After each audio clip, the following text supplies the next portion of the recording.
Hey, everyone. Welcome into the Voice of College Football on a Tuesday.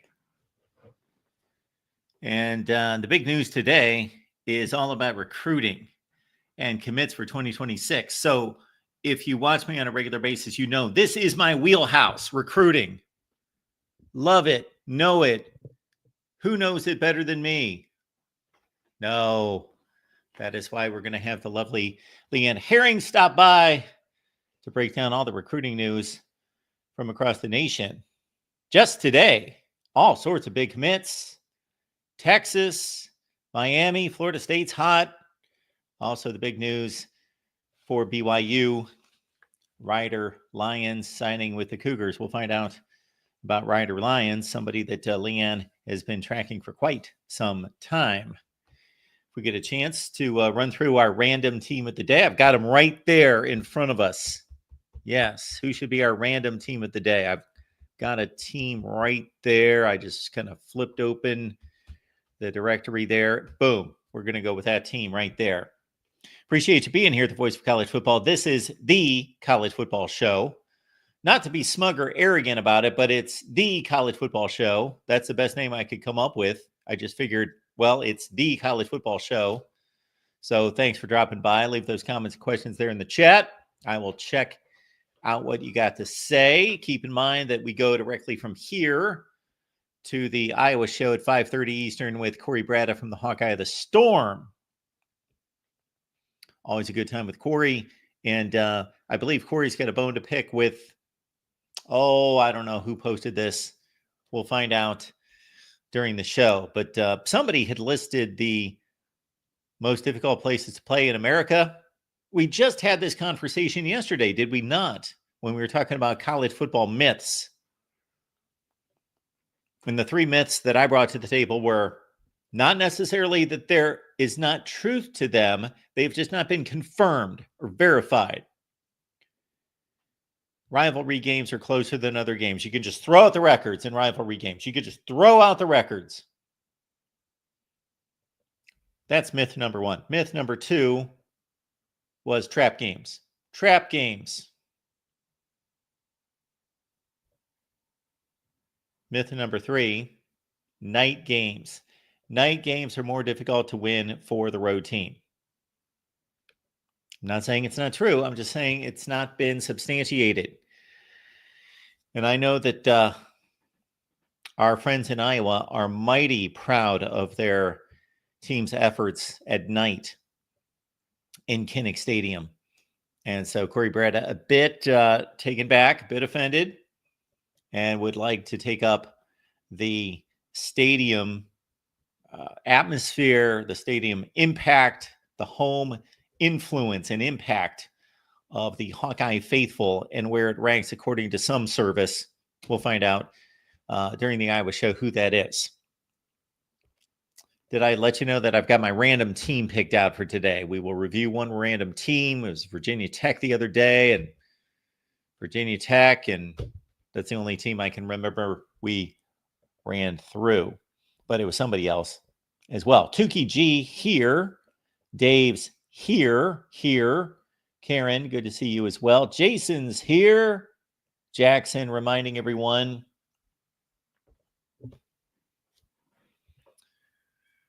the duty of all who watch the Voice of College Football to shop on the Amazon link. When you shop on Amazon, please use the link that we provide. Not encouraging you to shop on Amazon, but when you do, because you will, most of you, I always have that random person out there that says, I don't shop on Amazon. I never have. I get it. Not everyone, but 90% of America shopping on Amazon. So please use the link that we provide. We've got some recruiting news coming in from our guy, Michael Campbell. Breaking 2026 offensive tackle. Charlie Tom has committed to Notre Dame over Penn State. Is this not a recurring theme? I saw a meme the other day that was showing a Pennsylvania highway. It could have been any highway, really, but theoretically a Pennsylvania highway with a direct line straight forward headed toward Penn State, and then an off-ramp to Notre Dame. And there were all sorts of cars just taking wild turns and last second turns to the off ramp to get off at Notre Dame. So Notre Dame is taking Pennsylvania's best players. This apparently is the latest. Charlie Time, offensive tackle again. Notre Dame over Penn State. That's a royal flush versus the Nittany Lions, with Marcus Freeman taking 4 recruits off of James Franklin's board. Yes, that's what I understand. Disputed National Champions is the book. We've got a copy around here somewhere. Disputed National Champions. Check it out. I counted something like 19 reviews officially on Amazon, but there's been so many more than that have come here to the Voice of College Football. So thank you so much for your kind comments. If you could make those comments on Amazon, it would help even more. But that said, don't listen to me. Listen to the many people that have commented, about 50 or 60 at this point, that have said, hey, it's a great book. Read it. If you love college football, it's a great breakdown of the 1990s. So thank you for those comments. And please order the book. You go directly to Amazon and just look up Disputed National Champions and you will find it. Or you just grab the link down below that Jackson has provided in the chat as well. And we got Leanne Herring standing by. You can catch her work at the Rebel Walk. She is the national recruiting director there and also writes for Cat's Wire. But I'm a bit partial toward her work here at the Voice of College Football. And Leanne's going to break down big day in recruiting. Again, especially for Miami, Florida State, Texas, and also, of course, BYU.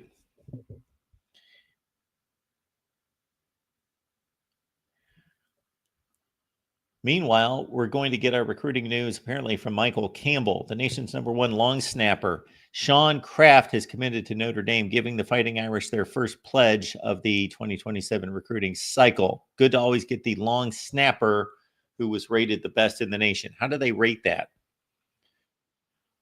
It's do they maybe clock the time from the time it leaves the long snapper's hands to get to the punter? Is that the deal, or the holder? All right. As we mentioned, a big day for Miami, Texas, and of course BYU and Florida State as well. These guys have worked hard. They're talented. And speaking of hard work and talent, none better than Leanne Herring stopping by to break it all down for us. And of course, you can catch Leanne on the Rebel Walk and Cat's Wire. Leanne, how you doing? Doing good. As you can probably tell, everyone's kind of at ease. The dead period has officially kicked in, but for us sports media people world, it's really never a dead period. I feel like now everything is amping up. Decommitments, flips. You have a heck of a lineup on the show, kind of just hitting on all the major topics. Mark, what a day for BYU. Finally getting their guy. This is a recruitment that I've watched closely. Obviously, we know that there was a strong push for Ryder Lyons from the very jump with Lane Kiffin and Ole Miss. And of course, we know that one of Ryder Lyons' go-to wide receivers in Jamison Powell out at Folsom was hoping that they get him to Ole Miss. And after several visits, we know that Oregon, USC made pushes.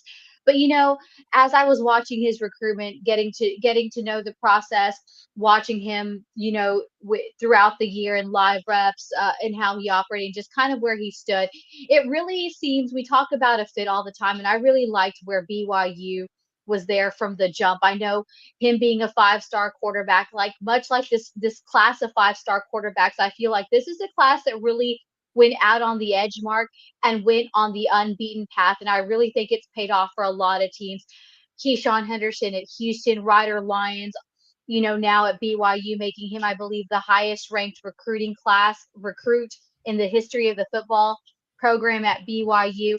This is the kid that I've had the opportunity to watch, like I said, in several things, but I really think that this is going to be a fit. And remember, because he's going to be graduating early, he won't be stepping foot on a campus that he's basically grown up in.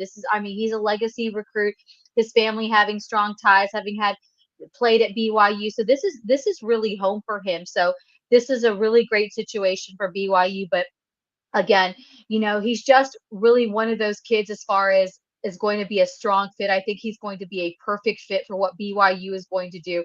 So let's break it down. I don't know what your thoughts are. I have some thoughts on it, but again, this is a huge win for BYU. And again, I feel like, at the end of the day, when it was all said and done, it just goes to show that, BYU was in it for the long haul. There was a lot of late chatter, Mark, as you probably heard as well from our sources, that Oregon was making a late push. He made a visit down there. It seemed like Oregon, Dan Lanning was going to slip in. Of course, we know that there's been plenty of dominoes falling in this 2026 quarterback class that has kind of aligned now. And I think it really opened the door as the quarterback dominoes were falling, especially at Oregon and some other key places that Ryder Lyons was looking at. It just seemed that it brought him closer towards BYU. BYU obviously is going to offer him an elite opportunity. And again, it won't be till technically 2 more years. So just because, again, this is a recruitment that still will go into the long haul, I feel like BYU is a perfect fit.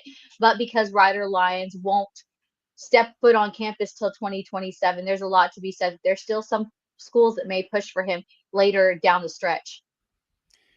Yeah, so we see on film here the obvious athleticism and toughness to make a play out of nothing on this particular play that we're watching on film.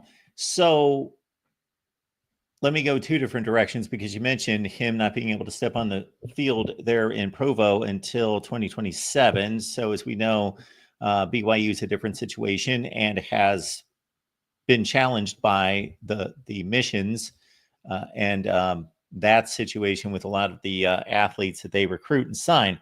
So in the past, it's been 24 months. I've heard it's now down to 16 or 18 months.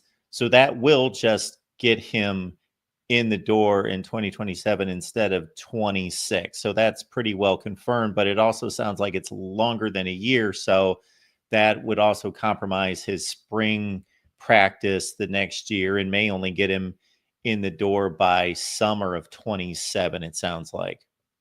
Yeah, this is going to be a long haul. And I think that's another reason why Ryder Lyons took this path, because I think BYU would be the most accommodating, obviously, because he has ties to the program, a legacy commit. And I think that BYU is willing to wait for the long haul because they know that the Lyons family is invested in it. And I believe they are strongly invested in what Ryder Lyons can do. I don't think there's always demand to win, but it's not like in some of the other places.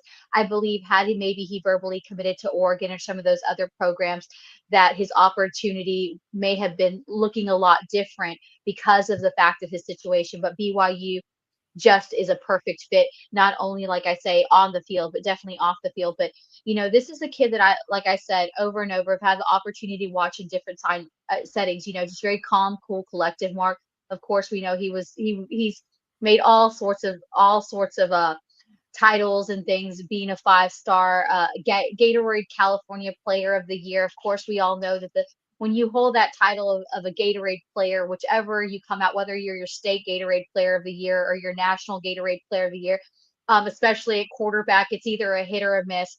So, I don't think that Ryder Lyons could have picked a better fitting. I think that, he's a little bit undersized for with the quarterback position, but I think much like similar to Jackson Dart, even though he doesn't quite have that body type. What I think really impressed him about his dual threat abilities was just his really uncanny ability when he gets in those heated moments, whether it's playing with at Folsom or even playing on this OT7 circuit that I had the opportunity to see him. And of course, the Cold Hearts will be competing again Thursday, Friday, and Saturday down in South Florida at St. Thomas Aquinas for the championship. But he's really good at just evading defenders and really just unleashes this really burst of speed when he's on the run, and he just turns everything into a seamless play, even under pressure. And I think he's just really good at weaving through defenders. He's like a magician, and I think that just makes his energy and his field play so exciting. Of course, he has a strong, accurate arm in the deep ball. That's one of his signature assets that I saw throughout that was very consistent. He just knows how to deliver pinpoint accuracy, Mark, and he doesn't just throw. One thing, like I say, you can be a quarterback and have a really good deep ball, but being able to anticipate what's coming next. And Ryder Lyons has shown a really strong ability and strong flash to really anticipate and adjust where his targets go. I think that that's why him and Jamison Powell had such a unique connection. Of course, we've talked about with Jamison on the show, and they've been playing since middle school. And of course, a lot of Rebels were hoping that that connection would continue. But again, I think he just has a surgical precision and his really high football IQ to identify the long reads and be able to, adapt and adjust under pressure. I think, again, this is a perfect fit for all the circumstances inside and out of football. So again, BYU finally getting their guy. And it just felt like as all the dominoes turned that this where Ryder Lyons would fit the best. And I'm glad to see he kind of win away from the status quo and did what this was another perfect example of a kid that could have had anywhere and had the opportunity to go anywhere. But he chose to stay close to home to a program that he has known since he's grown up and he's been in that stadium and will get to continue that legacy of his family. Folks, you love college football. That's why you're here. Therefore, you should follow Leanne on X. She's currently the National Recruiting Director at the Rebel Walk. She's added Cat's Wire, so there's plenty of Kentucky football and basketball to follow her on, and she's always got her eye on national football recruiting across the board in the SEC and now nationally, and of course, slightly partial to her work here at the Voice of College Football. So, Leanne, I'll let you take this in whatever direction you want to go because we got big news coming out of Miami and Texas and Florida State and elsewhere. Well, we knew that Miami and Texas have really been on a surge this whole offseason. They've really navigated this whole offseason as far as the recruiting, really capitalizing, really. But I really want to talk about Florida State because we talked about it a couple of shows ago. Florida State really setting itself up, and it's really proven to pay off as the dead period kicks in. I mean, Florida State was one of those teams that really, I believe, just sat and waited and watched as all the dominoes of all the major programs and their targets and prospects were kind of leaning towards. Let those dominoes fall, let those visits up. And man, boy, did they set themselves up in a big position. Another prime example of sometimes you just got to sit and wait and let things happen. And I feel like Florida State took a different approach to this recruiting offseason, knowing that they were going to have to fill a lot of positions. But again, and what I loved about Florida State, once they got their core commitment of their classes from this offseason, they used their commits to be able to be their recruiters. And I think that as much as we talk about what Florida State can offer NIL wise, of course, Florida State, basically being in a rebuild, they provide a lot of opportunity, which has been enticing to a lot of these high profile recruits wanting to go to places like Florida State because, as much as it's about NIL, it's about getting playing time off the jump. And I think that's what Florida State also offered after seeing how they were able to navigate. So like I said, talk about not only staging a QBQ, but just getting some top guys. I mean, we talked about it early on with Oklahoma kind of shifting interest towards Bo Bentley and him ultimately signing, but it worked out perfectly because then it shaved those domino. We talked about Jaden O'Neal also being one of the top guys on the Florida State board, and I knew as soon as all those dominoes were falling and Oklahoma and Bo Bentley committing to Oklahoma that Jaden O'Neal was definitely going to be heading to Florida State. So again, kudos to Florida State for the way they navigated. I was going to pull up some notes on Florida State, but I mean, getting Devin Carter, just getting all these top guys, Xavier Tiller, and just, and right now they're waiting on some guys that are making commitments within this week, and of course, through that first week of July. So again, Florida State really just taking a different approach, Mark, to recruiting, where everyone's kind of knocking at the door constantly. They just sit back, waited and relaxed, waited for dominoes to fall. And boy, have they landed some not key flips, but key positions in filling voids of need in a different approach. So again, Florida State really on fire with, and I don't believe that they are done yet. I think within the next couple days, as recruits have returned home, a lot of the recruits that I've been talking across the board coming off their official visits, they're really using this week. That's the popular thing that they've all talked to me and from different aspects. They really are taking the time this week to really set back, really see. They said that some of the new programs that were emerging in some of these last official visits for them really gave them some ideas and kind of food for thought. A lot of guys set to make their commitments have also told me that they're thinking about pushing back their commitments as late offers have come in, as the moves have turned. So again, even though we're in the height of dead period, this is probably going to be the most busiest time when it comes to flips and commitments. Because remember, in dead period, that just simply means it will go through the end of July. It just simply means that there is no in-person contacts. Recruits and prospects cannot go onto campus, and vice versa, unofficial or unofficial. So basically but there is unlimited. I feel like you're like a rate plan. There's unlimited call, text, electronic communication. So that there's plenty going up there. Of course, a lot of kids right now that talked with me, off the record, simply said that, they knew where they wanted to go, but after some of these visits, they have been kind of torn. So again, that's what we're going to hear a lot of. But again, Florida State there with Devin Carter. I mean, this is a kid that everyone was battling out of one of the top schools in Douglas County that produces a lot of raw talent, probably one of the best wide receivers in the country out there. We thought that maybe he was going to get some momentum, of course, with Texas A&M. He plays out there with Aaron Gregory and some of the key top players in the top recruiting class. So again, Florida State making huge moves. I don't believe they're done yet. I think heading into this weekend, as more dominoes fall, they're going to sit and wait back, but they are well on their way.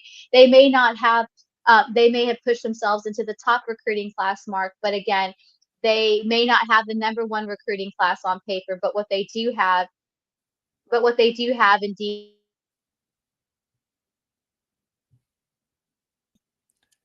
Leanne, are you still with us?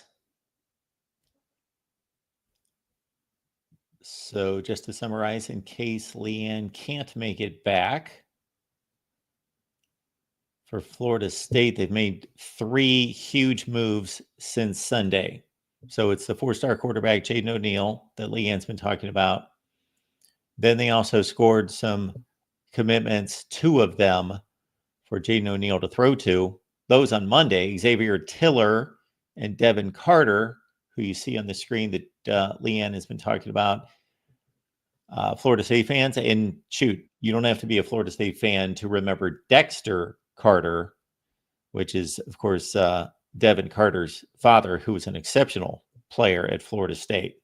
Leanne, you didn't leave us. Good. I didn't leave you. My screen went blank, and I don't know. There was a little bit of a Wi-Fi connection, but I'm back. But again, like I said, Devin Carter right here, you summed it up, one of the exceptional wide receivers coming out of Georgia. A lot of people were battling from him, but again, Florida State sitting back, waiting, letting the dominoes fall, and they're slowly going in to really rebuild this roster. I was saying earlier, I don't know if it cut off before, but of course, Florida State pushing for a top 10 class. But more importantly, they may not finish with the number 1 or a top 5 class, but I will tell you that with the guys that they are committing in this 2026 class, they sure are on their way to rebuilding, Mark, to a strong roster with a lot of guys that I see up close and personal that I believe will be a force on both sides of the ball for the Noles down the road. So again, they may not have they're not only producing a top recruiting class on paper, but I believe one that will translate with a lot of young talent. And I like the way Florida State, like some of these other schools that we're seeing surging, is they're taking a lot more guys from the high school circuit and really looking to build for the future. So before we move on here, just want to make sure that with Adam's super chat coming in, this may be for you, Leanne. I don't know yet. What is this? What do we got from Adam today? Mark, Miami is a pretender. Carson Beck's girl dumped him, so he will be emotionally unstable. Wow. Are all us guys emotionally unstable when our girlfriends dump us? Okay, I guess that's what happens to these guys in their 20s. All right. They have no defense or class. And Arch Manning, no defense or class. Well, they've revamped the defense. We'll just, they had no defense last year. Absolutely no, but they certainly took care of that. We'll see. Arch Manning, who has been overhyped, will be good, but not great. Okay. All right, Adam, with his typical positive outlook for whether it's Penn State or Miami or now also Texas. But thanks for that, Adam. We know we appreciate it. All right, Leanne, anything else you wanted to hit in regards to big moves from the last 24 hours or so? Well, I was really surprised to see, like I said, a lot of the powerhouse teams are kind of settling down. So we're hearing a lot about the Florida States. We're talking a lot about a lot of surges. But what I find really interesting, obviously, is one program in the SEC who's really trying to make the most and has really had some success in some areas that were other SEC programs surprisingly having had success is the Kentucky Wildcats. The Kentucky Wildcats right now are on a surge when it comes to recruiting. I think that they went from having one recruit in Jarvis Strickland, who, of course, it was a big blow, the number one player in the state of Kentucky out of Paducah High School, and also, their top recruit decommitting just a couple weeks ago. But that really, and then of course we know the second big blow of long time um, tight ends coach, along with the head of recruiting for Kentucky in Vince Morrow, joined in a personnel position over for Louisville and Jeff Brom's squad. Would Kentucky be able to recover? But man, you got to talk now. Are things by any means turned around? But they are well on their way. A lot of the recruits that I've been talking about, that are committing or just coming off, they feel that a lot of the programs, despite the blows it's taken recently, it's really become a place where they feel like the coaches have been real with them and have not given them any BS when it comes to the recruiting process. They know that Kentucky's in a difficult spot, but they really want to have been, for transparent in the fact that they want to rebuild something new. And so that's become enticing to a lot of recruits. And now, are they building on a lot of 4 stars and 5 stars? No. Most of their roster and talent is building from a lot of 3-star talent. But I will tell you, a lot of the talent that Mark Stoop is going out there and Coach Washington and some of the other coaches that have really been out there and really pushing for. They got 2 back-to-back commitments. Of course, Isaiah McMillan out of Powerhouse and Katy football. He was just recently on an official visit. Got to talk with him personally about his time in Lexington. Of course, that was his first time down in the Bluegrass. Just really enjoyed his time out there. Um, and of course, Houston was another school, and several other schools were looking to push for him. But Mark Stoops went out there and landed his commitment.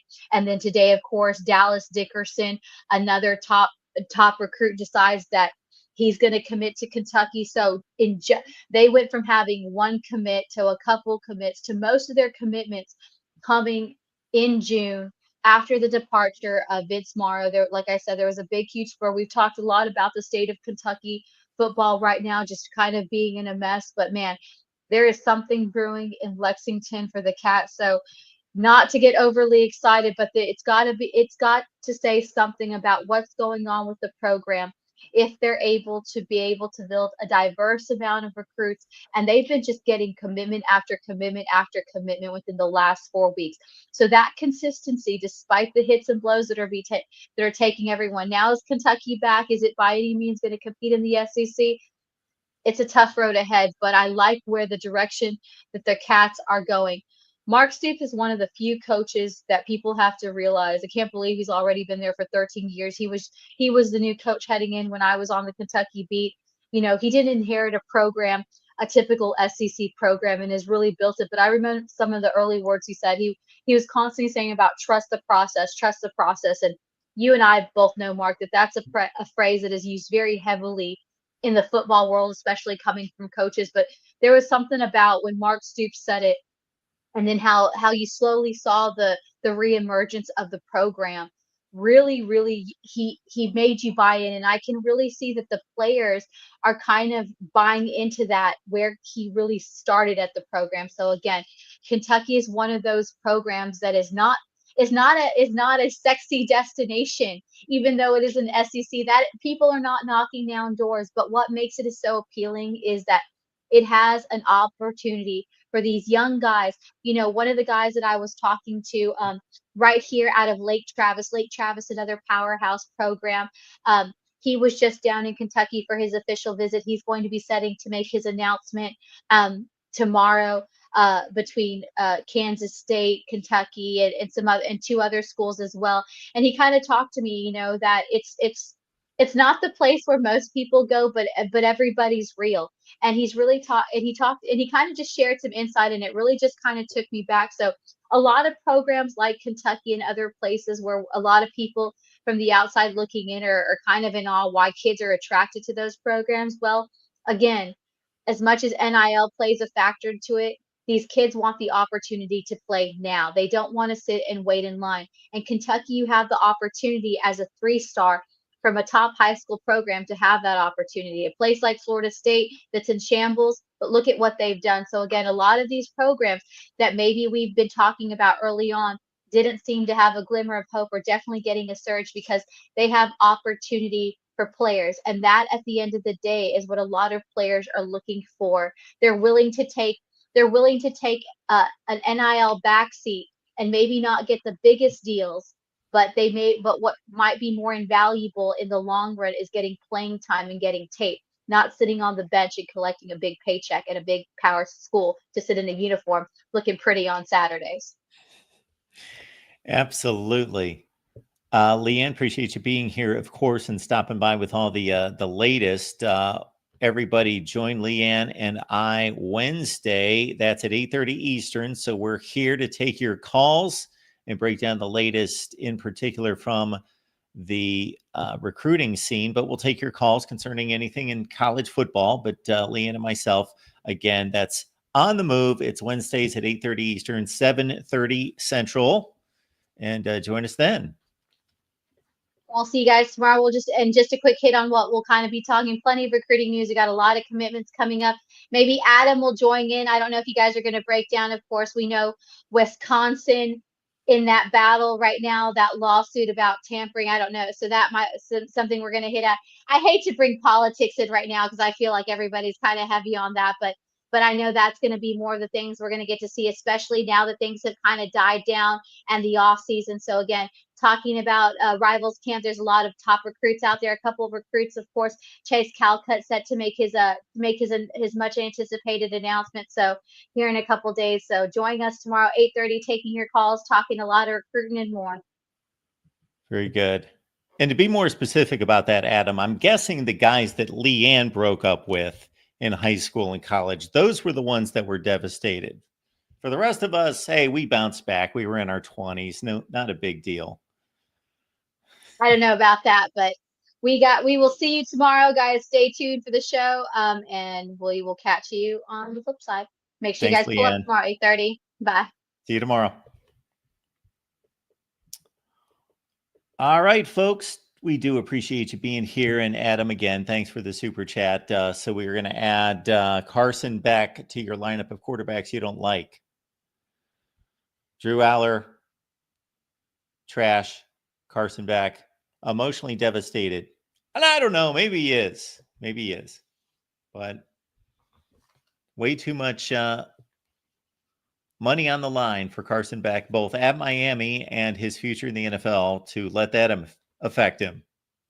Don't know what's going on there. I know that didn't his girlfriend go to school at Miami and she's some kind of volleyball player or something? Wasn't that one of the reasons why he went that direction? I think. Yes.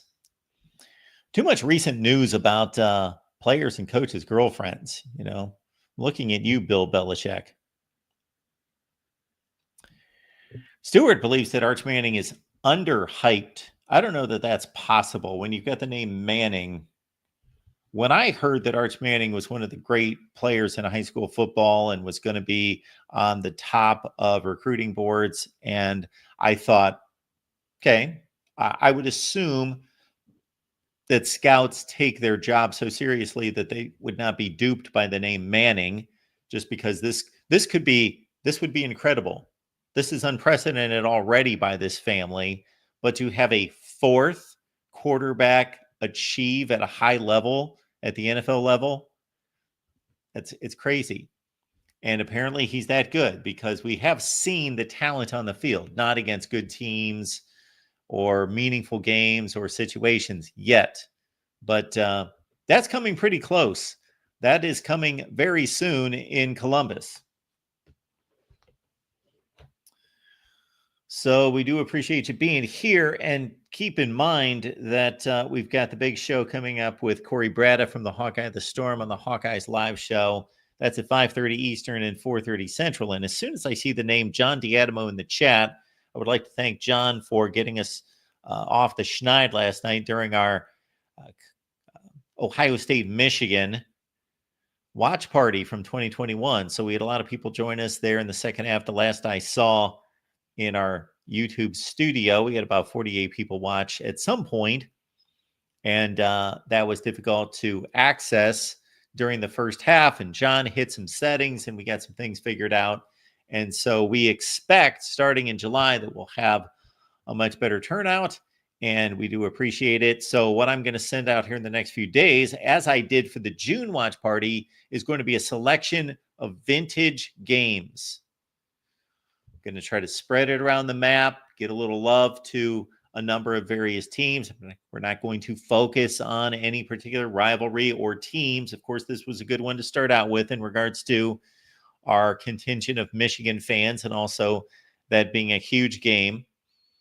But they're all going to be huge game selections for all of you. But we'll send out a poll, and you can vote on your July watch party selection. All right. When I posted today to say thank you for joining us, and we enjoyed our first watch party, that I was asking for candidates for selections, nominations for the July watch party. So we only have July and August to go. So there's only 2 more to go. And then the watch party is not going away. That's not what I mean. But we're going to be in season, and we're going to watch current games. So think of this. We're going to clear the weekend, watch all the big games, take a poll on Sunday, determine who we would like to watch that week. I would assume after opening weekend, we're looking at, let's say, Ohio State, Texas, or Clemson, LSU, or Alabama, Florida State, whatever game you want to watch, we will make that the feature of our watch party. So we've got 2 more vintage games to go in July and August. So take part, and that's a members only watch party. It only costs you like $4 or $5 a month, whatever the going rate is, something in that range, to either be a member here on YouTube or on Patreon. Stuart is asking, Mark, what is your favorite post-game head coach meltdown? Well, I'm running through all the famous ones. Dennis Green, Jim Mora, Herm Edwards. You know, you play to win the games. Playoffs. And then the Dennis Green, we knew who they were. Dick Vermeil's meltdowns were of the more emotional, meaning sentimental variety, like breaking down when he retired and a few other times. Yeah, meltdowns. If we want to switch sports, there is a great one from Hal McRae when he was manager of the Kansas City Royals, in the locker room being interviewed after the game. And I think he was doing his typical radio hit after the game and just started chucking people's microphones all over the place. Woody Hayes, of course, famous for throwing tirades, but in terms of a post-game meltdown, now Woody Hayes had the greatest meltdown in game of all time, of course, taking a swipe at Charlie Ballman of Clemson. Let's see, who else? Do we have any other nominations that I'm forgetting here? I'm sure I'm forgetting all sorts of good ones here. Trojan Fight. We should do a Voice of College Football tailgate. Well, that is a great idea, Trojan Fight. Let me correct one thing, because we want to make sure we get this straight as we continue to push the great brand of the Voice of College Football. It's VOCFB. So anytime you see college football out there, how do you see it in terms of an acronym? VOCFB, because it is CFB. Correct? So thank you for that, Trojan Fight, but it would be a VOCFB tailgate. Lou Holtz. Did really Lou Holtz? Oh, Troy, I am telling you, that's what I was going to go to next. I was just going to note that Lou Holtz certainly had a number of times that he was mad, angry, but he typically contained himself. It was just harsh. But yes, that's what I was going to bring up. This comes up on my, I don't know if it's Twitter, Instagram, who it is, but it comes up on my feed all the time, and it's audio only. But this is Lee Elia of the Chicago Cubs in like 1983, just going off on his team, telling them, well, he's half mad at his team because their record is atrocious, and half mad at the media, half mad at the fans that come out because they only average about 3,000 per game. And it is a obscenity laced tirade out of Lee Elia. That's a good one. Tommy Lasorda's got a few on tape out there as well. And also an autographed baseball for me from Tommy Lasorda around here somewhere. That was a fun conversation to sit down with Tommy Lasorda to do an actual interview for like 15 minutes. Just one-on-one. That was awesome. That was one of the highlights of my career, to sit there with a baseball legend and to get a one-on-one with Tommy Lasorda. And then afterwards, he was nice enough to just sit there and keep talking. It's great. But he's had some tirades, of course. Earl Weaver, we're going all over the map now. Earl Weaver in game, and Billy Martin was my favorite.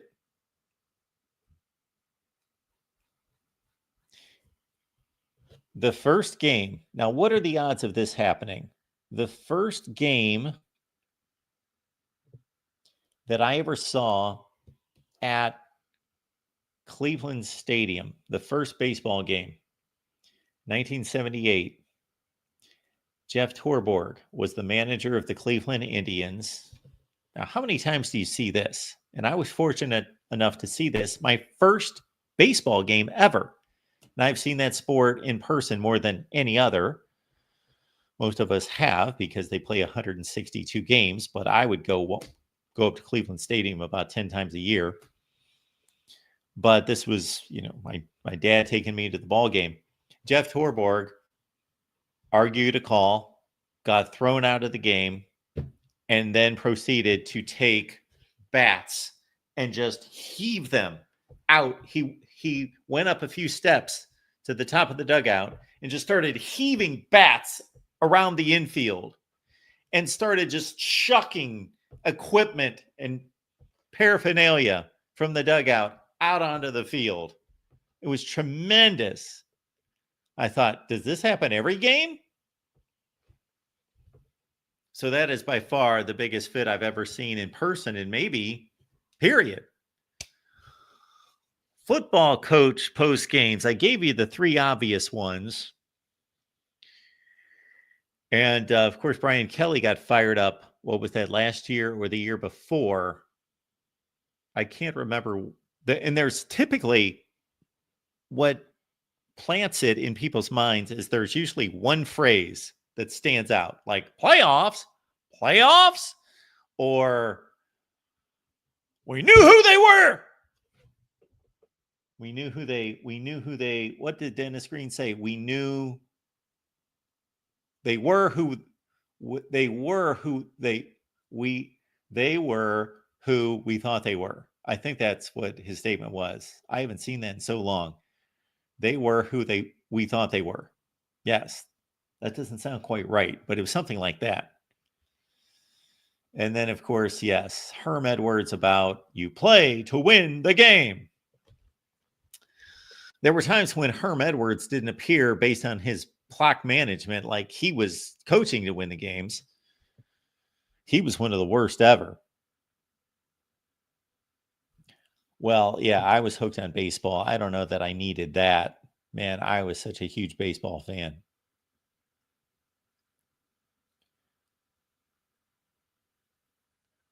Ozzie Guillen did have some classic rants.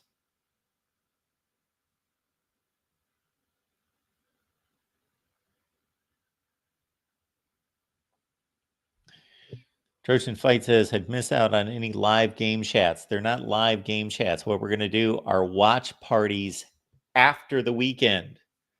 So Monday night, Tuesday night, one of those 2 nights. Maybe with Monday Night Football, we won't try to compete with that, but maybe we'll do it on Tuesdays. Edward, Mike Leach in the locker room blew up on the team. Yes, that's a good one too.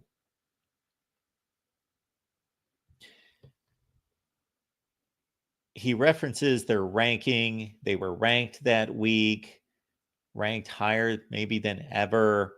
And that, yes, I don't recall much about it other than that, but I remember him referencing their ranking and they would be full of themselves, and they weren't.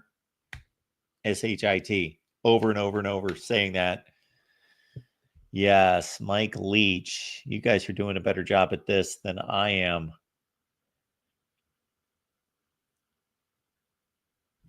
Yo. TF, good to see you, man. And I don't know that we've spoken since, but I do regret that I was not able to make the big cruise this year. But of course, my companion there, not thinking anybody, do not read between the lines there, but just in regards to another guy that was going to the so it kind of fell through. Let's just put it that way. Yeah. Dan Hurley. Yeah. Okay, we're all over the place now. I think we have Bobby Knight, of course. Oh my goodness. My Bobby Knight story is, you guys know all the other Bobby Knight stories that are out there for you to watch. Of course, the chair and the Bobby Knight was asked something about having his game face on, or did his team have their game faces on? He's like, what's it, like this? Hello? That was great. There are some good ones with Bobby Knight, of course. Now, my own personal encounter with Bobby Knight was speaking at, I believe it was either Shelby High School in Shelby, Ohio, or Loudonville, one of the two. They both wore red uniforms. I don't remember. And I went out there this was my first job, went out there for good old WNCO to record Bobby Knight's speech for the fine folks of Shelby or Loudonville. And so I went out there and just had my camera on the tripod. I'm just shooting Bobby Knight speaking. And all of a sudden, he was talking about what he expected, his expectations of Indiana basketball players, the high expectations to play basketball at the University of Indiana, or I guess it's Indiana University. And all of a sudden, I didn't even think he saw me there, because we're in a gymnasium. It's fairly large. And I'm back, I don't know how many feet, 40 feet, 50 feet, whatever it was. And I'm just in the aisle with my tripod, my camera. I got my eye into my camera. And all of a sudden he shouts at me and says, "Young man!" And he's talking to me. I'm like 23 years old. I stand up straight, and he gives me some marching orders real quick about stand up straight and do this and do that. And I'm like standing there thinking, what is going on here? And then I do a few things, whatever he asked me to do. Stand up straight was the only one I remember. And then he said, "You could play basketball at Indiana." That was my one confrontation with Bob Knight. Rutgers basketball coach, the Mike Gundy meltdown is a standout. Yes. I always connect to that. Personally, I'm going to tell some more personal stories. I connect the Mike Gundy where he's upset with the local media picking on his quarterback. And then he tells them, pick on me, go after me. I'm 40. I'm a man. I'm 40. That was like 15 years ago. Isn't Mike Gundy like 55 now? But my connection to that was there was no real connection to that. And every other person that is a sports fan was yelling that for the next 3 years. I'm a man. I'm 40. But I was playing flag football and I'm running down for a pass, and the quarterback just tosses this thing up in the air. By the time he tosses this thing up, there's like a sea of hands. It's like the Sea of Hands. If anybody remembers that reference, can anybody give me that reference? The Sea of Hands. I'll leave that for the chat. I'll even give you a sport. NFL. If you can give me the NFL reference to the Sea of Hands. So anyway, it was like a sea of hands. There's like our quarterback was going down. He chucks it up. It's like 4th down. I leap up. There's like 4 other dudes. No, there's like 8 other dudes by the time I grab the ball and we're coming down, and they're trying to wrestle it away from me. And there's like hands all over the football, and I wrestle it away and I maintain possession. Anyway, our sidelines laughing and going crazy and going, I'm a man, I'm 40, because I was like the only 40-year-old dude playing flag football. That's why. Everybody else was like 25, 28 playing, and I was like the old man in the league. And so I got the whole I'm a man, I'm 40 business. Blue Wolverine, good to see you. Oh, that's a good one. There it is. Not to be confused with the Holy Roller from Kenny Stabler in the final seconds in 1979 against the San Diego Chargers, where Kenny Stabler was being flushed outside the pocket. It's a 4th down. They've got to score. It's the last play of the game, and he intentionally fumbles the ball. And then about 14 Raiders intentionally fumble the ball forward and forward and forward. And I believe Dave Casper finally falls on it. I believe it was Casper finally falls on it, and they win the game. The Holy Roller. But this was the Sea of Hands in the 1974 playoffs, one of the great playoff games in the history of the NFL. Raiders, Dolphins. And Kenny Stabler threw it up, and you just see there's like 5 dudes that go for the football, and you just see hands everywhere. And the Raiders receiver, I think it was Clarence Davis, if I recall, who was not a receiver, but a running back, I believe. So yes, Ralph, thank you for that. Kenny Stabler, Sea of Hands, Raiders, Dolphins, 1974 NFL playoffs. John, thanks for posting the full video so that you're going to see John and myself watching the Michigan win over Ohio State in 2021, providing our commentary and memories of the game. So you can always just kind of start the game at the same time that we start, and it could time out fairly well for you. We watched it probably in about an hour and a half. All right, folks, we do appreciate you being here at the Voice of College Football. I had little else prepared except for that recruiting rant by Leanne, so it was good to see her. Good to have her here to run down what it was a huge day here in the last 24 to 48 hours for Florida State, Miami, BYU, Texas. Why don't we do a random team of the day? The Auburn Tigers. What a strange football program, Auburn. Strange football program. They have notched now 4 consecutive losing seasons, if I'm counting correctly.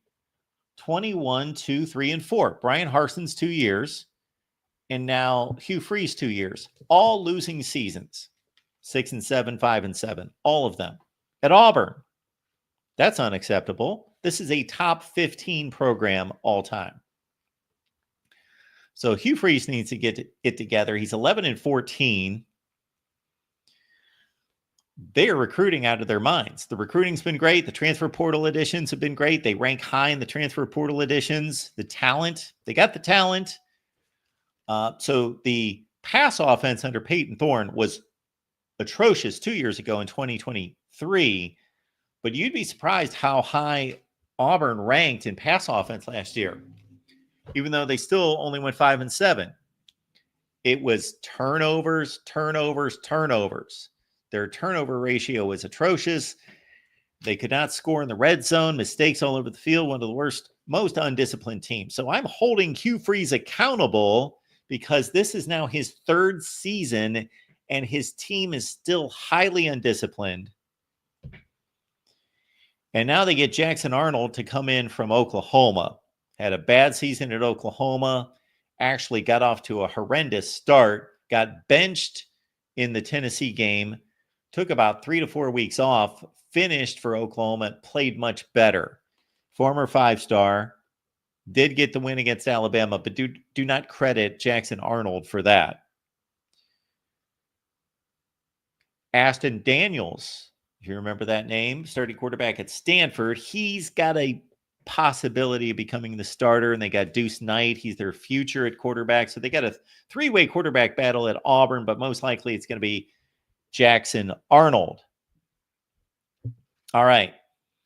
Cam Coleman, much like I would liken him in a sense to Ryan Williams at Bama, who caught 48 balls, 8 touchdowns last year, that Ryan Williams, arguably, I don't think he's as good as Jeremiah Smith, but it's extremely close. He is super, super talented, did not have the quarterback play to get him the football. I'd say the same here for Cam Coleman.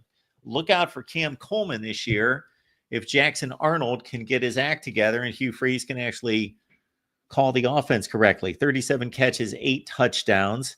Eric Singleton was a huge pickup from Georgia Tech. I love that guy. Really enjoyed watching him play last year against Georgia, Miami, some other teams. Saw the Clemson game. He's caught 104 passes the last 2 years. Eric Singleton, Jarquez Hunter, their top-notch running back, he's gone. But it appears as though either Darion Alston, Jeremiah Cobb, those guys each ran for over 400 yards, that they're going to be the backs in play for Auburn this year. The offensive line,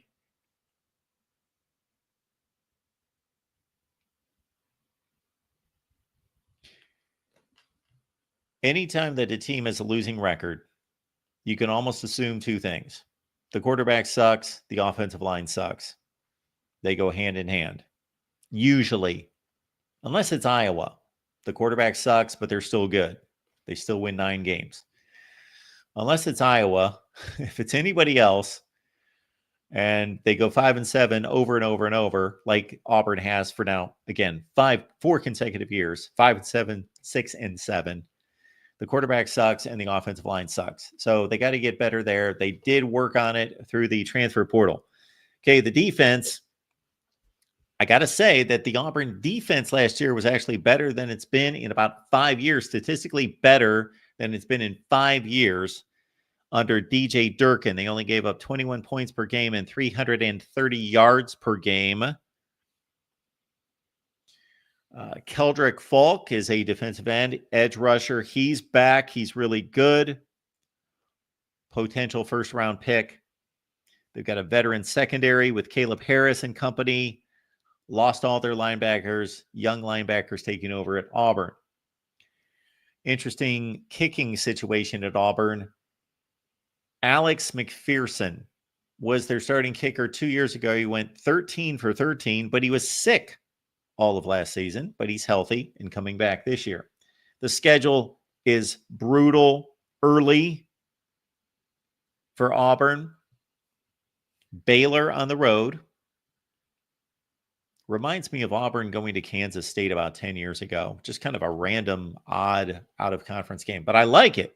I like Big 12 and the SEC getting together here. Auburn at Baylor, week 1. And then after that, they've got Texas A&M, Georgia, Missouri. That's the first 4 games for Auburn. No misses there. They do get the Iron Bowl at home, and you can get my prediction on Auburn. It's posted. So I continue to post these prediction videos. Check them out. And we'll see if Auburn's going to finally get back to any kind of contention in the SEC. I believe they've got a chance to do that. Keep in mind, they fired Gus Malzahn. Gus Malzahn was 68-35. They fired him. And I wasn't against that firing. I thought it was a bit harsh, not like it wasn't as though he tanked the program. It's not like he was Scott Frost and he got fired. Just they expected more. They wanted more. He basically had 2 big years. He had the 2013 trip to the national championship game in which, if he wins that game, that probably saves his job 7 years later because he's got a national championship. But they lose the national championship in the final 10 seconds at the Rose Bowl against Florida State and Jameis Winston and Kelvin Benjamin, right? Then 4 years later, they beat Auburn. Has some dubious distinctions in college football. The very odd program. Ups and downs, ups and downs. 4 years later, they beat number 1 Georgia and then number 1 Alabama in 3 weeks. They beat number 1 Georgia. Then they had their little scrimmage bye week, and then they beat number 1 Alabama. So they went to the SEC championship game, and they got a rematch against Georgia, and they got pummeled. So that was really Gus Malzahn's last contending team. And so then in 2018, 19, and 20, they were good. They were fine. There were a lot of 8-5 type seasons. So Gus Malzahn gets fired for going 68-35. Well, what did Brian Harsin do? 22-28, and Hugh Freeze is 11-14. Or that's the combined between those two guys. Brian Harsin and Hugh Freeze. Yeah, they're both 11-14. So was Gus Malzahn a good fire? I would argue that he was. They just didn't make a good hire. So we'll see if Hugh Freeze can pull it together this year, because otherwise, I don't think he's going to last this year. Stewart, good call there. I do agree with that. I could go on about 1983 forever. Auburn should claim a national championship. Absolutely, they should. Not sole national championship, but they should claim a part of one.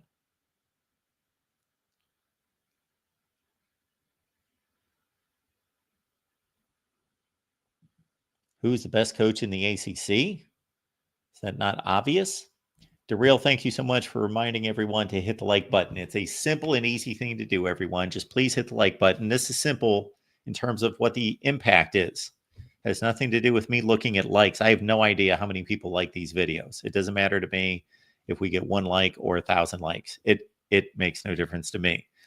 However, it's a YouTube algorithm.